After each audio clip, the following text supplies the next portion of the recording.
Hello प्यारे साथियों, आपको फिर से स्वागत है। आज हम पढ़ेंगे दृष्टि बुक पब्लिकेशन की सामान्य ज्ञान की। ये हमारा पुराना एडिशन है 2022, जिसमें जो सिविल सेवा परीक्षा सहित NDA, CDS, Kaif, NTI, UGC net, SSC, CPO, railway, banking इत्यादि एक दिवसीय परीक्षाओं के लिए उपयोगी है। भारतीय इतिहास, कला, संस्कृति, भारत का भूगोल, पर्यावरण, पारिस्थितिकी, भारतीय राज्य व्यवस्था, भारतीय अर्थव्यवस्था, भौतिकी, रसायन विज्ञान, जीव विज्ञान, विज्ञान एवं प्रौद्योगिकी, जीव विज्ञान, कंप्यूटर, कृषि, पशुपालन, अंतर्राष्ट्रीय संगठन, खेलकूद, विविध प्रकार के सभी प्रश्नों का समावेश किया गया है। ये हमारा इंडेक्स है, इसमें जो साइंस के सारे टॉपिक दिए गए हैं, जैसे कि मापन, मेजरमेंट, विमेय सूत्र, समीकरण, भौतिक राशि, अदिश राशि, सदिश राशि, दूरी, विस्थापन, गति, नियम, एक समान गति, असमान गति, चाल, सभी टॉपिकों को कवर किया गया है। वृत्तीय गति, कोणीय वेग, न्यूटन के नियम, सभी टॉपिक इसे समान रूप से किया गया है। ये हमारा इंडेक्स था, इसमें साइंस के सभी टॉपिक को कवर किया गया है। आज के टॉपिक में पढ़ेंगे सामान्य विज्ञान, जनरल साइंस, भौतिक विज्ञान के मेजरमेंट और कुछ विमीय सूत्र एवं उनके मेजरमेंट। चलिए फिर आज के वीडियो को स्टार्ट करते हैं, जो आने वाले रेलवे की विभिन्न एग्जामों के लिए समान रूप से उपयोगी है, खास करके रेलवे एलपी के लिए। चलिए फिर आज का वीडियो हम स्टार्ट करते हैं। हमारा आज का वीडियो हम स्टार्ट करते हैं। भौतिक विज्ञान विज्ञान की वह शाखा है जिसमें द्रव ऊर्जा तथा अन्योन्य क्रियाओं का अध्ययन किया जाता है। मापन, मेजरमेंट, मापन मेजरमेंट की वस्तुओं के बारे में पढ़ेंगे।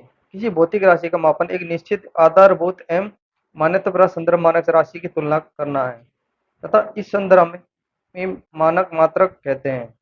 दैनिक जीवन में भौतिक राशियों की संख्या अत्यधिक है, फिर भी इनके मापन के लिए मात्रकों की सीमित संख्या ही आवश्यक है, क्योंकि ये राशियां परस्पर अंतर संबंधित है। मूल राशियों को व्यक्त करने के लिए प्रमुख मात्रकों को मूल मात्रक कहते हैं। इन्हीं मूल राशियों को व्यक्त करने के लिए प्रयुक्त मात्रकों को मूल मात्रक कहते हैं। मूल मात्रकों के संयोजन से प्राप्त व्युत्पन्न राशियों के मात्रकों को व्युत्पन्न मात्रक कहते हैं। मूल मात्रकों के संयोजन से प्राप्त व्युत्पन्न राशियों के मात्रकों को व्युत्पन्न मात्रक कहा जाता है।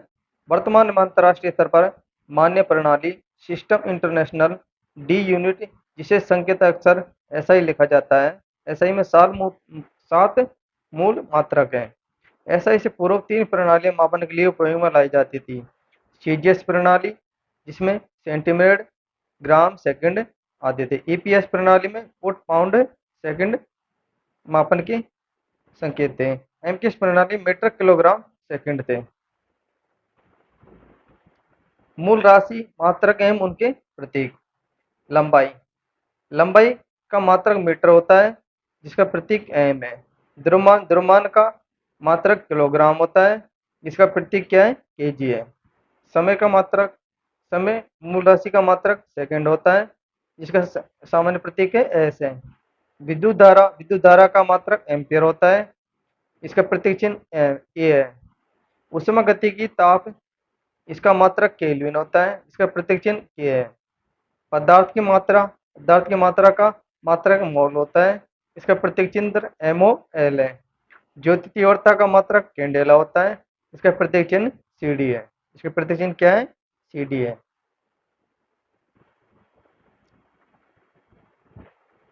प्रकाश की निर्वात में चाल 3 × 10⁸ मीटर प्रति सेकंड होती है। सूर्य से धरती तक पहुंचने में प्रकाश को लगभग 8 मिनट 20 सेकंड लगते हैं। प्रकाश वर्ष निर्वात में प्रकाश द्वारा एक वर्ष में तय की गई दूरी 9.46 × 10⁻15 मीटर होती है। इसे एक प्रकाश वर्ष कहा जाता है। क्या कहा जाता है, इसे एक प्रकाश वर्ष कहा जाता है। पारसेक का उपयोग अत्यधिक लंबी खगोलीय दूरी व्यक्त करने के लिए किया जाता है। पारसेक का उपयोग किसके लिए किया जाता है, अत्यधिक लंबी खगोलीय दूरी को व्यक्त करने के लिए किया जाता है। अत्यधिक कम दूरी को मापने के लिए नैनोमीटर का उपयोग किया जाता है। कम दूरी के लिए नैनोमीटर का उपयोग किया जाता है। 1 नैनोमीटर में 1 × 10⁻⁹ मीटर होता है। कुछ अन्य मापन इकाइयाँ, भौतिक राशि एवं मापन इकाइयाँ। दाब, दाब का मापन इकाई पास्कल होता है, जिसे पीए से डिनोट करते हैं। ध्वनि की प्रबलता, इसको डेसिबल में मापते हैं, जिसे डीबी से डिनोट किया जाता है। प्रकाश की तरंग दैर्ध्य एंगस्ट्रम है, जिसका प्रतीक चिन्ह ए है। नौ संचालन की दूरी नॉटिकल मील है, जिसका प्रतीक चिन्ह एनएम है। ऊष्मा की कैलोरी में मापते हैं, इसे इसका प्रतीक चिन्ह सीएल है। विद्युत विभवांतर को वोल्ट में मापा जाता है, जिसका प्रतीक चिन्ह वी है। तापमान को सेल्सियस में नापते हैं, इसका प्रतीक चिन्ह डिग्री सेल्सियस है, जिसको सी से डिनोट करते हैं। आवृत्ति को हर्ट्ज में मापते हैं, इसका प्रतीक चिन्ह एच जेड है। जल का बहाव को क्यूसेक में मापते हैं, इसका प्रतीक चिन्ह क्यूसेक है। ओजोन परत की मोटाई डाप्सन इकाई में मापते हैं, जिसका प्रतीक चिन्ह डीयू है। ज्योति फ्लक्स को ल्यूमेन में कहा जाता है, इसका प्रतीक चिन्ह एलएम है। चुंबकीय प्रेरण क्षेत्र, जिसको कच टेस्ला कहते हैं, इसका प्रतीक चिन्ह टी है। समतल कोण को रेडियन में मापा जाता है। एक रेडियन 180 डिग्री के बराबर होता है। घन कोण स्टेरेडियन, इसको एसआर से एसआर इसका प्रतीक चिन्ह होता है। विमीय सूत्र एवं विमीय समीकरण। विमीय सूत्र एवं विमीय समीकरण। किसी भौतिक राशि का विमीय सूत्र वह व्यंजक है तो ये दर्शाता है कि किसी भौतिक राशि में किसी मूल राशि की कितनी विमाएं हैं। विमाओं द्वारा ही किसी भौतिक राशि की प्रकृति की व्याख्या की जाती है। लंबाई की विमा एल, समय की विमा टी, द्रव्यमान की विमा को एम में प्रदर्शित किया जाता है। जब किसी भौतिक राशि को मूल राशियों उनकी विमाओं के रूप में निरूपित किया जाता है तो इसे उस राशि का विमीय समीकरण कहते हैं। क्या कहते हैं उसको? उस राशि का विमीय समीकरण कहा जाता है। द्रव्यमान मास। किसी वस्तु का द्रव्यमान उसकी जड़ता की माप। किसी वस्तु का द्रव्यमान जितना अधिक होगा उतना अधिक उसका जड़ता होगा। ये ध्यान देने योग्य बात है कि द्रव्यमान में सदैव स्थिर रहता है। द्रव्यमान सदैव क्या रहता है? स्थिर रहता है। ये एक स्थान से दूसरे स्थान पर बदलता नहीं है। उदाहरण के रूप में किसी व्यक्ति का द्रव्यमान जितना पृथ्वी पर होगा उतना ही चंद्रमा पर होगा। भार वेट। पृथ्वी पर किसी वस्तु का भार वह बल है जिससे यह पृथ्वी के केंद्र की ओर आकर्षित होती है। यह बल पृथ्वी के गुरुत्वीय त्वरण जी तथा वस्तु के द्रव्यमान एम पर निर्भर करता है। इसे इसे इस प्रकार व्यक्त कर सकते हैं। भार डब्लू, द्रव्यमान एम, गुरुत्वीय त्वरण जी। डब्लू बराबर एम जी इसका सूत्र हो जाएगा भार का। इसका सही मात्रक न्यूटन होता है। किसी वस्तु का द्रव्यमान नियत रहता है परंतु भार नियत नहीं रहता। द्रव्यमान नियत रहता है किंतु भार नियत नहीं रहता है। गुरुत्वीय केंद्र सेंटर ऑफ ग्रेविटी। किसी वस्तु का गुरुत्वीय केंद्र वह बिंदु है जहाँ वस्तु का संपूर्ण भार कार्य करता है, चाहे वस्तु जिस भी स्थिति में रखी जाए। वस्तु का भार इसी गुरुत्व केंद्र से सदैव नीचे की ओर कार्य करता है। किसी भी वस्तु के संतुलन के लिए आवश्यक है कि गुरुत्व केंद्र पर भार संतुलित करने के लिए परिणाम बराबर विपरीत दिशा में बल लगे। संतुलन की प्रकार। Type of equilibrium. स्थायी संतुलन स्टेबल इक्विलिब्रियम।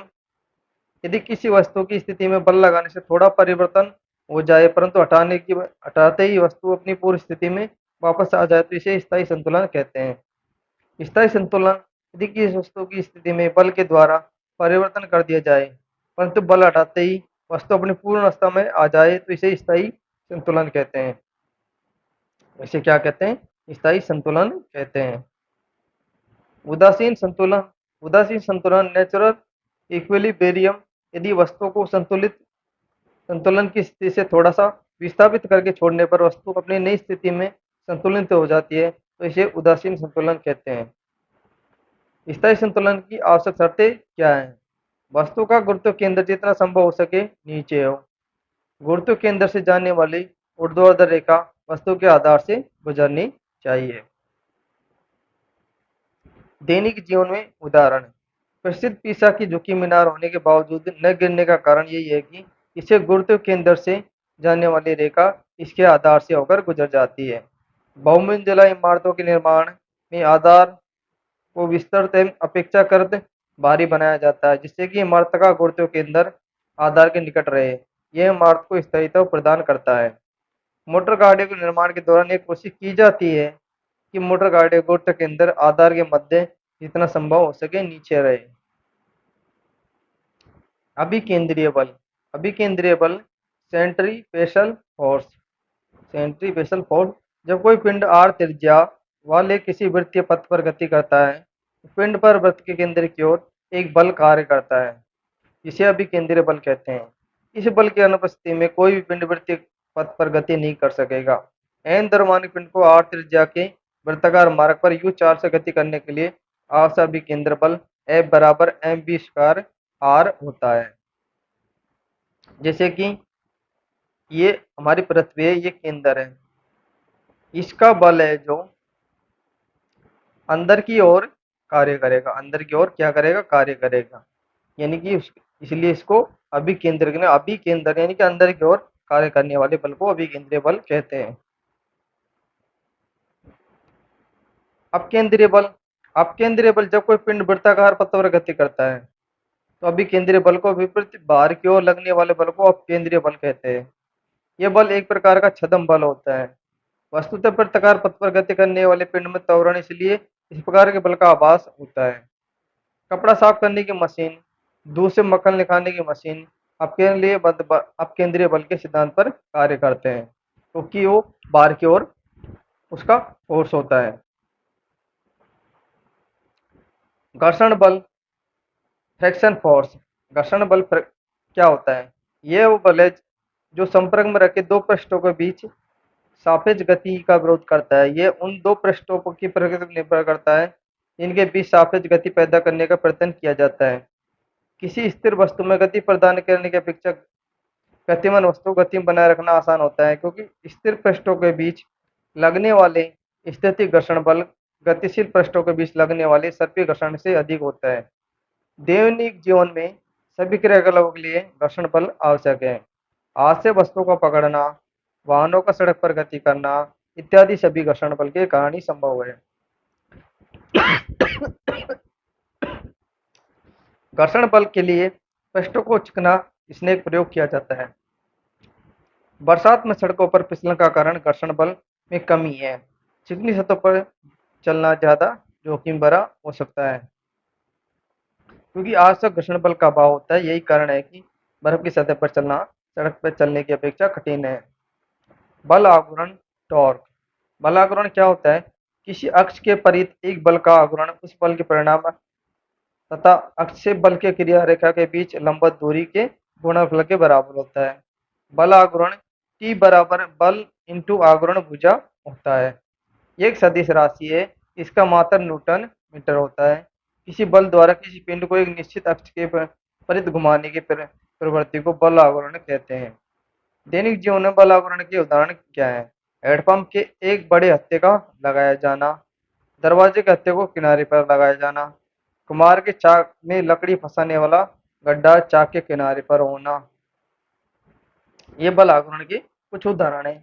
बल युग्म कपल। किसी वस्तु पर आरोपित परिणाम में बराबर परंतु विपरीत दिशा में लगने वाले दो समांतर बलों को बल युग्म कहते हैं। जैसे बल युग्म बराबर बल इंटू बल युग्म की भुजा। बल युग्म के दैनिक जीवन में उदाहरण क्या है? पेन का ढक्कन खोलना, चाबी वाली घड़ी को चाबी दिया जाना। सरल मशीन सिंपल मशीन क्या होती है? सरल मशीन बल आघूर्ण के सिद्धांत पर कार्य करने वाली एक ऐसी युक्ति है जिसकी सहायता से सुविधाजनक बिंदु पर बल लगाकर किसी वस्तु पर कोई कार्य किया जाता है। जैसे गिरनी पुली, स्क्रू जैक, उत्तोलक आदि। अनंत तल इत्यादि। उत्तोलक सरल मशीन का एक उदाहरण है। ये एक ऐसी सीधी अथवा टेढ़ी छड़ है जो किसी भी निश्चित बिंदु के परित स्वतंत्र प्रतर पूर्वक घूर्ण करने के लिए स्वतंत्र हो, उसे उत्तोलक कहते हैं। उदाहरण चिमटा, सरोता, कैंची, ये उत्तोलक के उदाहरण हैं। उत्तोलक में तीन बिंदु होते हैं। उत्तोलक में क्या होते हैं? तीन बिंदु होते हैं। आलम, हलकरम, वे बिंदु जिसके चारों उत्तल की छड़ सुंदरपूर्वक घूर्णन कर सके उसे आलम कहते हैं। आयास, एफर्ट, उत्तोलक का उपयोग करने के लिए जो बल लगाया जाता है उसे आयास कहते हैं। उसे आयास कहते हैं। भार, लोड, इसे डब्ल्यू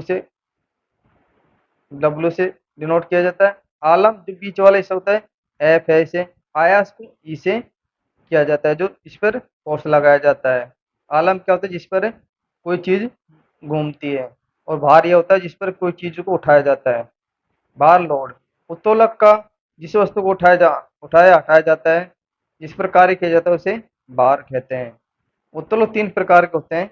प्रथम श्रेणी के उत्तोलक आलम्ब भार और शक्ति आयस के बीच होता है, जैसे कैंची। कैंची है जो, जैसे कि ये ये कैंची हो गई। ये कैंची हो गई, कैंची है। इस पर क्या होता है कि यहाँ पर है जो आलम्ब होता है, क्या होता है, आलम्ब एफ होता है, और भार और शक्ति के बीच होता है, जैसे कैंची।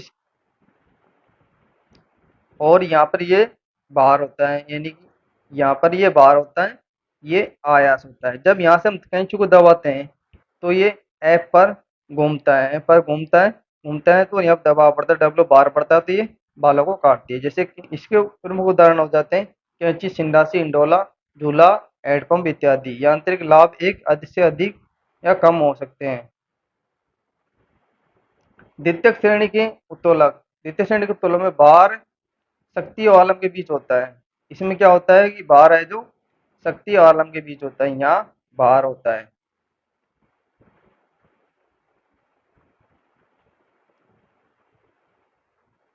यहाँ आलम हो जाता है। ये भार है जो मध्यम होता है, इसमें है जो, जैसे कि सरौता एक पहिया वाले ठेला, न्यूमेचोलिंग मशीन इत्यादि। इसका यांत्रिक लाभ सदैव एक से अधिक होता है। तृतीय उत्तल श्रेणी में शक्ति आलम और भार के बीच होती है।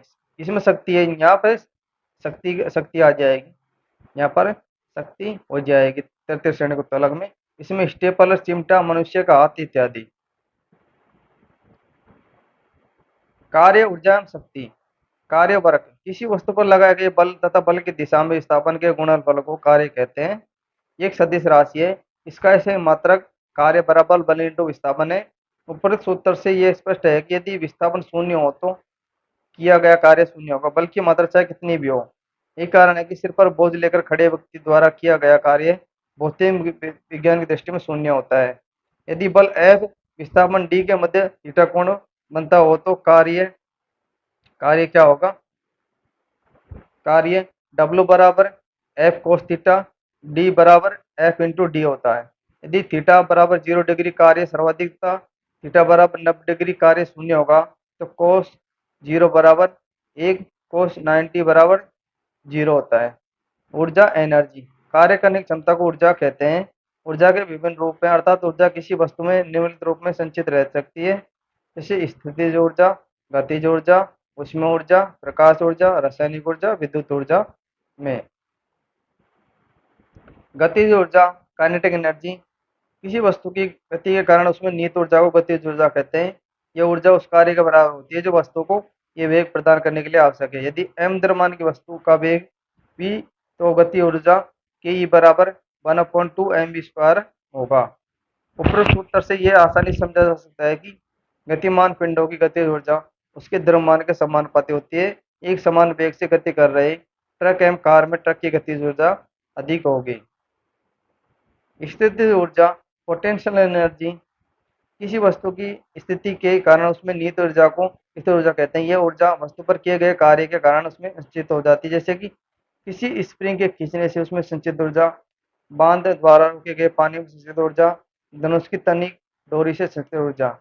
एम द्रव्यमान के पिंड में एच ऊंचाई पर अवस्थित के कारण संचित स्थित ऊर्जा पी होती है। पी बराबर एम जी एच। यह जी गुरुत्वीय त्वरण है। वस्तुतः यह ऊर्जा वस्तु को भूमि से उस बिंदु तक उठाने में गुरुत्वीय बल के विरुद्ध किए गए कार्य के बराबर होती है। किसी वस्तु की यांत्रिक ऊर्जा उसकी गतिज ऊर्जा स्थितिज ऊर्जा योग के बराबर होती है। ऊर्जा संरक्षण का नियम, law of conservation of energy. Law of conservation of energy. ऊर्जा केवल एक रूप से दूसरे रूप में रूपांतरित हो सकती है। यह न तो उत्पन्न की जा सकती है, न ही नष्ट की जा सकती है। दैनिक जीवन ऊर्जा संरक्षण के नियम का अनुप्रयोग दिल्ली मेट्रो में उपयोग किए जाने वाली ब्रेकिंग सिस्टम द्वारा ब्रेक लगने के दौरान ट्रेन की गतिज ऊर्जा को कन्वर्टर इन्वर्टर मशीन की सहायता से विद्युत ऊर्जा में परिवर्तित करके पुनः उपयोग लाया जाता है। क्या किया जाता है? उसको पुनः उपयोग लाया जाता है। ऊर्जा रूपांतरित करने वाले कुछ उदाहरण: सोलर सेल सौर ऊर्जा को विद्युत ऊर्जा में बदलता है। लाउड स्पीकर क्या करता है? विद्युत ऊर्जा को ध्वनि ऊर्जा में बदलता है। ट्यूबलाइट है जो विद्युत ऊर्जा को प्रकाश ऊर्जा में बदलता है। डायनेमो क्या करता है? यांत्रिक ऊर्जा को विद्युत ऊर्जा में बदल देता है। विद्युत बल्ब विद्युत ऊर्जा का प्रकाश उष्म ऊर्जा में बदल दे। विद्युत सेल है जो रासायनिक ऊर्जा को विद्युत ऊर्जा में बदल देता है। सितार क्या करता है? यांत्रिक ऊर्जा को ध्वनि ऊर्जा में बदल देता है। पवन चक्की क्या करती है? गतिज ऊर्जा को यांत्रिक ऊर्जा में परिवर्तित कर देती है। विद्युत मोटर है जो विद्युत ऊर्जा को यांत्रिक ऊर्जा में बदल देती है। मोमबत्ती है जो रासायनिक ऊर्जा को प्रकाश एवं उष्मा ऊर्जा में परिवर्तित कर देती है। माइक्रोफोन क्या करता है? ध्वनि ऊर्जा को विद्युत ऊर्जा में बदल देता है। विद्युत हीटर क्या करता है? विद्युत ऊर्जा को उष्मीय ऊर्जा में परिवर्तित करता है। शक्ति पावर कार्य करने की दर को शक्ति कहते हैं। क्या कहते हैं? कार्य करने की दर को शक्ति कहते हैं। इसे ऊर्जा रूपांतरण की दर से रूप में समझा जा सकता है। यदि कोई अभिकर्ता W कार्य को T समय में करता है तो शक्ति P बराबर कार्य W समय T होता है। शक्ति का ऐसे मात्रक वाट होता है जो 1 जूल प्रति सेकंड के कार्य के बराबर होता है। अलग second horse power kilowatt megawatt आदि शक्ति के अन्य मात्रक हैं। क्या है? इसके अन्य मात्रक हैं। 1 हॉर्स पावर 746 वाट के बराबर होता है। 1 मेगावाट 1000 किलोवाट के बराबर होता है। 1000 यानी कि 1 किलोवाट यानी कि 1 लाख वाट के बराबर होता है। वाट सेकंड वाट घंटा किलोवाट घंटा दिए गए समय में ये कार्य या ऊर्जा के मात्रक हैं।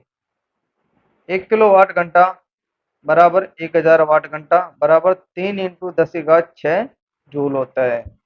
1 वाट घंटा 3600 जूल के बराबर होता है। उदाहरण स्वरूप विद्युत ऊर्जा संयंत्रों की क्षमता मेगावाट में प्रदर्शित की जाती है। फ्रेंड्स, ये थी भौतिक विज्ञान के कुछ महत्वपूर्ण क्वेश्चन एवं फैक्ट। आज का सेशन आपको कैसा लगा? अगर अच्छा लगा तो हमारे चैनल को सब्सक्राइब कर देना। अगर आपको ये कंटेंट पसंद आ रहा है तो हम इस वीडियो को कंटिन्यू जारी रखेंगे आपकी डिमांड पर। यह आज का हमारा पहला सेशन था। तो मिलते हैं फिर दूसरे सेशन में इसी आशा विश्वास के साथ कि ये कंटेंट है जो रेलवे के विभिन्न एग्जाम के लिए आपके लिए महत्वपूर्ण साबित होगा। तब आज तक के लिए इतना ही। मिलते हैं अगली वीडियो में। Thank you. धन्यवाद।